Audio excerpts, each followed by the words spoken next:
Hello बच्चों, हम class 7 का टॉपिक पढ़ रहे थे पाइथागोरस प्रमेय, पाइथागोरस थ्योरम। और हमने कल के जो वीडियो में पढ़ा था पाइथागोरस त्रिक कि पाइथागोरस त्रिक या पाइथागोरियन ट्रिपलेट क्या होती हैं।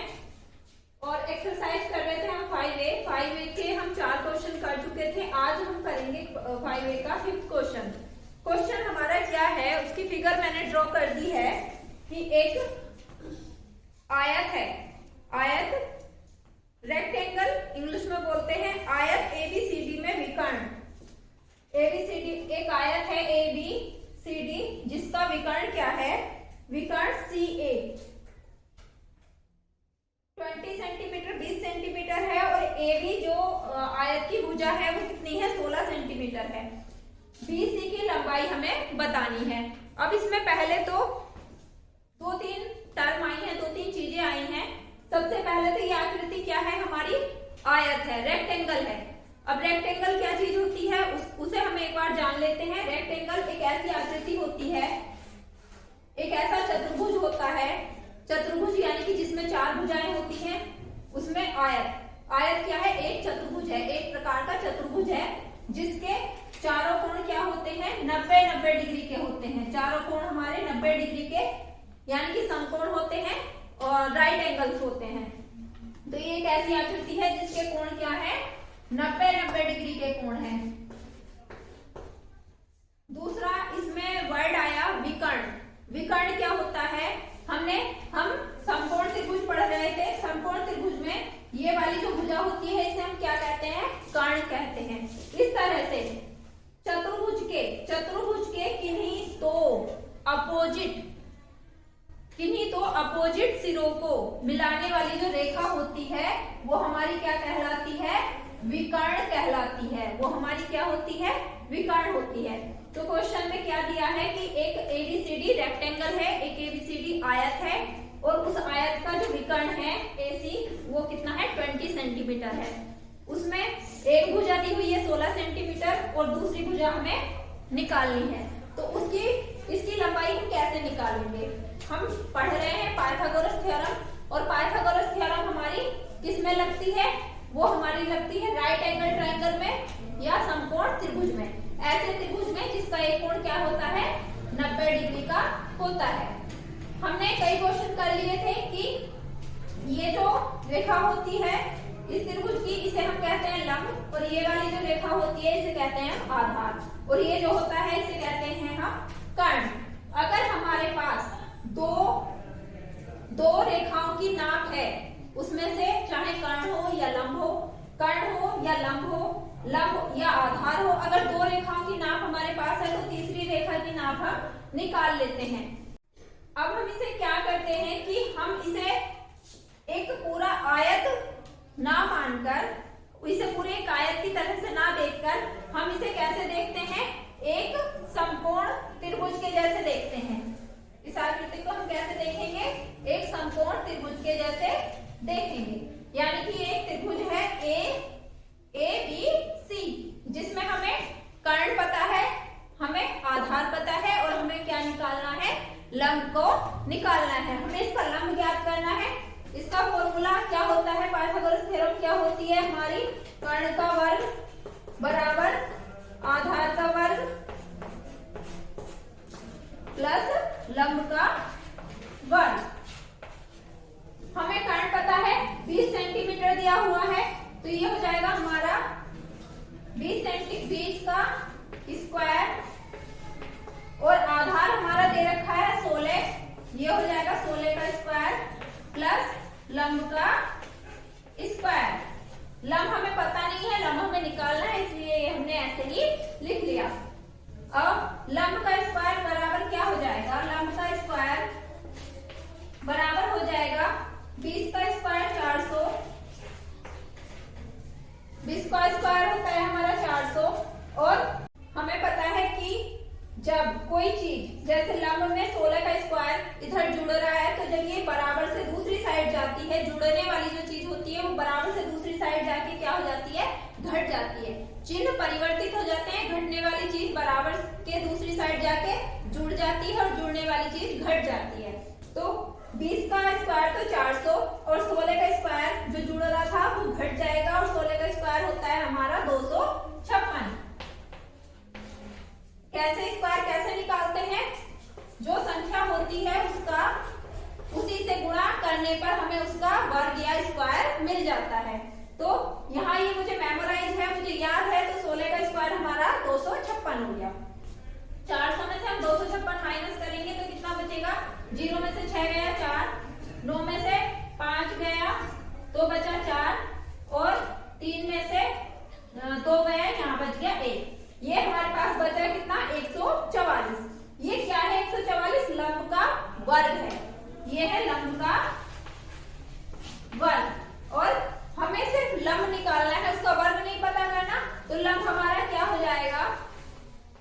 लंब बराबर हो जाएगा हमारा 144 का वर्गमूल। ये इधर स्क्वायर चढ़ रहा है तो दूसरी तरफ जाएगा तो ये क्या हो जाएगा? करनी के रूप में ये आ जाएगा और करनी यानी कि स्क्वायर रूट। इसका हम स्क्वायर रूट निकालेंगे, वर्गमूल निकालेंगे। 144 का वर्गमूल होता है हमारा 12। 144 का वर्गमूल होता है 12।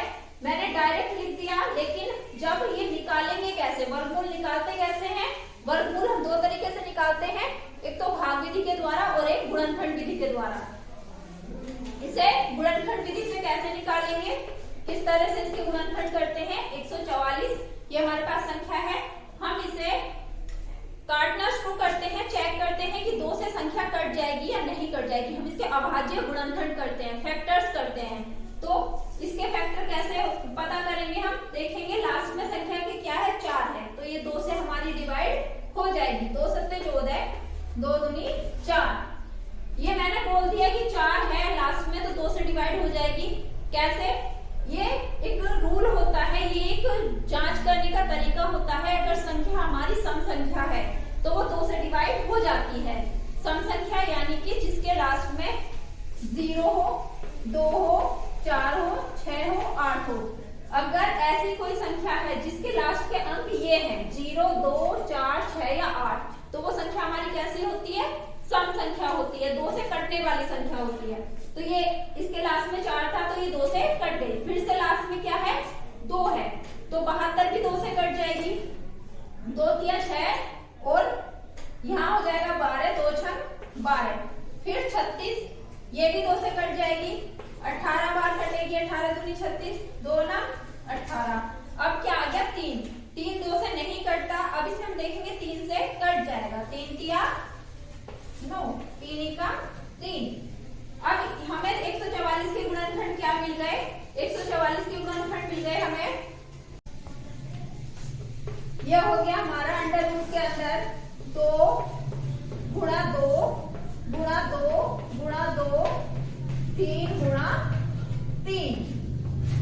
ये सारी चीजें क्या अंडर रूट के अंदर है, करनी के अंदर है। अब इसे अंडर रूट के बाहर क्या आता है? हम इनके जोड़े बनाते हैं। गुणनखंडों के क्या बनाते हैं? जोड़े बनाएंगे। 2 का एक जोड़ा, 2 का जोड़ा बनाएंगे, पेयर बनाएंगे। 2 का एक जोड़ा, 2 का एक जोड़ा और एक 3 का जोड़ा बन गया। तो जोड़े में से सिर्फ एक अंक, एक संख्या हमारी बाहर आएगी। इस जोड़े में से 2 बाहर आ गया, दूसरे जोड़े में से 2 बाहर आएगा और तीसरे जोड़े में से वो 3 का जोड़ा है तो उसमें से कितना बाहर आएगा? 3 बाहर आएगा। अब इनका हम गुणा करेंगे। 2 दूनी 4 तिया 12, ये कितना हो गया? 12। इस तरह से हमने क्या निकाला? वर्गमूल निकाला 144 का। ये जो हमारे पास भुजा आई है कितनी आई? हमारी 12 सेंटीमीटर। यानी कि जो आयत की ये भुजा है वो कितनी है? हो गई हमारी 12 सेंटीमीटर। किसका प्रयोग करके निकाली है हमने? पाइथागोरस थ्योरम का प्रयोग करके। अब अगला क्वेश्चन हमारा क्या है? छठा क्वेश्चन हमारा देख लेते हैं हम।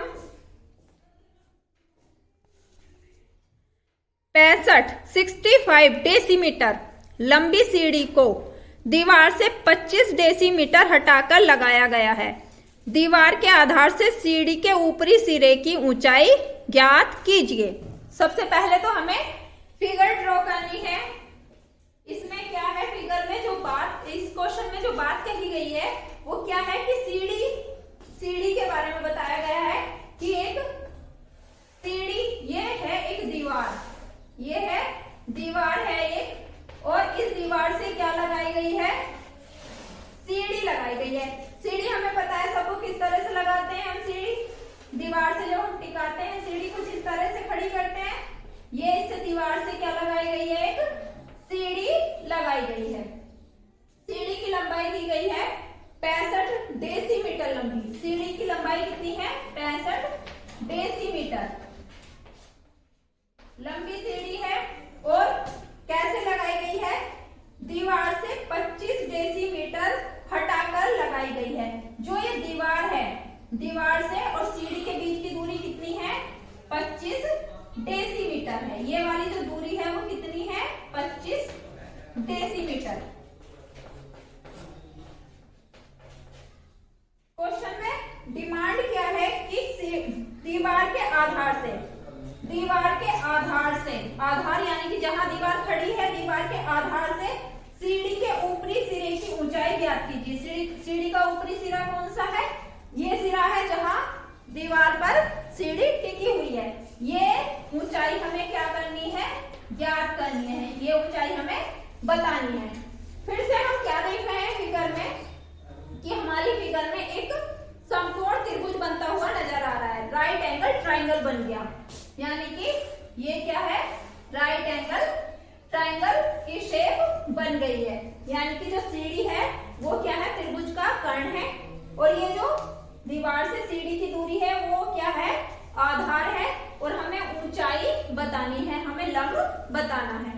लंब बताने के लिए फिर से पाइथागोरस थ्योरम, कर्ण का वर्ग बराबर आधार का वर्ग प्लस लंब का वर्ग। ये थ्योरम हम कई बार पढ़ चुके हैं। कर्ण कितना है हमारा, 65 डेसीमीटर, आधार कितना है, 25 डेसीमीटर। और हमें लंब इसमें निकालना है, लंब का वर्ग हमें पता करना है। अभी जो पीछे क्वेश्चन किया सेम ऐसा ही है। लंब का वर्ग क्या हो जाएगा, वो हो जाएगा 65 का वर्ग माइनस 25 का वर्ग, 65 का वर्ग माइनस 25 का वर्ग। अब यहाँ हम डायरेक्ट इसे सोल्व ना करके 65 गुणा 65 ना करके निकाल के हम यहाँ एक फॉर्मूला यूज कर लेते हैं। कुछ हमने 6th क्लास में भी पढ़ा है। एक फॉर्मूला होता है हमारे पास, a square minus b square. वो क्या होता है, a माइनस b और a प्लस b। यहाँ हमें इससे हमारी कैलकुलेशन कुछ इजी हो जाएगी, क्योंकि अगर इसे हम जनरली करेंगे तो हमें पहले क्या करना पड़ेगा, 65 गुणा 65 और जो गुणा होके आएगा फिर उसमें से क्या घटाएंगे हम, 25 गुणा 25 का, सॉरी उसमें से हम क्या घटाएंगे, 25 गुणा 25, यानी कि जो 25 का वर्ग आएगा। इस फॉर्मूले में a हमारा क्या है, 65 और b है हमारा 25। पहले ब्रैकेट में हो जाएगा 65 माइनस 25 और दूसरे ब्रैकेट में हो जाएगा 65 प्लस 25। ये हो गया। 65 माइनस 25 करेंगे, 65 में से 25 जाएंगे, कितना बचेगा, 40 गुणा, इनके बीच में क्या है, दोनों ब्रैकेट के बीच में गुणा a प्लस b। 65 प्लस 25 करेंगे तो कितना हो जाएगा, 90। ये हो गया 90। अब हमारी कैलकुलेशन इजी हो गई। 40 और 90 का गुणा, 4 ना 36 और उसके आगे 2 जीरो। लंब का वर्ग हमारा कितना आ गया, 3600 इस डेसीमीटर स्क्वायर। ये लंब का वर्ग है। तो लंब कितना हो गया हमारा, यहां से लंब हो जाएगा हमारा 3600 का स्क्वायर रूट। और 3600 का स्क्वायर रूट डायरेक्ट में लिख दे रही हूँ 3600। अगर हम 60 गुणा 60 करें तो इनका गुणा कितना होगा, 6 36 3600 होगा। क्योंकि इसमें 2 जीरो है, मैंने उन्हें देख के, और 36 मुझे पता है 6 का वर्ग होता है, ये हमने डायरेक्ट कर दिया। यहाँ 60 का जोड़ा बन गया, जोड़े में से एक बाहर आ जाएगा, 60 डेसीमीटर। ये क्या हो जाएगा मेरा, 60 डेसीमीटर। जोड़े में से एक ही 60 बाहर आएगा, कर्णी से जो बाहर निकलेगा, स्क्वायर रूट से बाहर निकलेगा, तो जोड़े में से सिर्फ एक निकलेगा। इस तरह से लंब, या ये जो दीवार की ऊंचाई हो गई, ये कितनी हो जाएगी मेरी, 60 डेसीमीटर।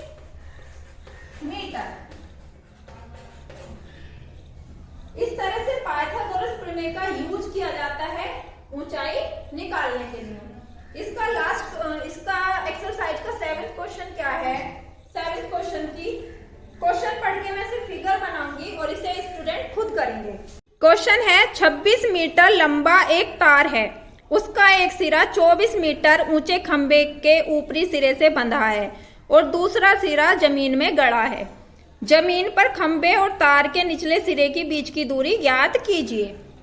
जैसा क्वेश्चन हमने अभी अभी किया सेम वैसा ही क्वेश्चन है कि एक खंबा खड़ा हुआ है, एक खंबा है और इस खंबे के ऊपरी सिरे से एक तार बंधा है, एक तार बंधा है इस ऊपरी सिरे से और वो तार जमीन पर नीचे जमीन में गड़ा हुआ है, यानी कि खंबे का भी जो आधार होगा वो कहाँ होगा? जमीन पर है। वो कह रहा है कि तार है 26 मीटर लंबा, तार तो है हमारा 26 मीटर लंबा और खंबे की जो ऊंचाई है वो कितनी है? 24 मीटर है। खंबे की ऊंचाई है 24 मीटर। अब वो क्वेश्चन आगे क्या कह रहा है? जमीन पर खंबे और तार के निचले सिरे के बीच की दूरी ज्ञात कीजिए। ये दूरी हमें बतानी है, ये डिस्टेंस कितना है। पाइथागोरस थ्योरम को यूज करेंगे। यहाँ हमारा कर्ण दिया हुआ है और लंब दिया हुआ है, आधार हमें निकालना है। इसे स्टूडेंट खुद करेंगे और अगले वीडियो में हम पढ़ेंगे त्रिभुज के शीर्ष लंब, एल्टीट्यूड ऑफ ट्राइंगल। अब आज के इस वीडियो में इतना ही। Thank you.